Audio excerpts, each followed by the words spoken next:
ঘুমানোর পূর্বে ৩ বার দোয়াটি পাঠ করলে আপনার জীবনের সকল গুনাহ মাফ হয়ে যাবে।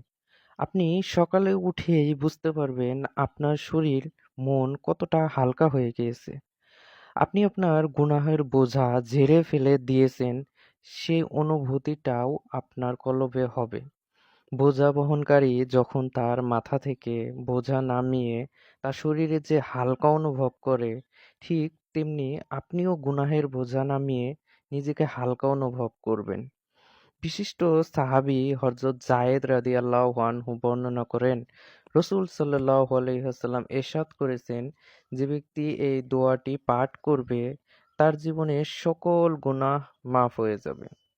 চলুন আমরা দোয়াটি জেনে আসি। দোয়াটি হলো আস্তাগফিরুল্লাহাল্লাযী লা ইলাহা ইল্লা হুয়াল হাইয়ুল কাইয়্যুম ওয়া আতুবু ইলাইহি। এই দোয়াটি আপনারা ঘুমানোর পূর্বে ৩ বার প্রত্যেক রাতে পাঠ করে ঘুমাবেন।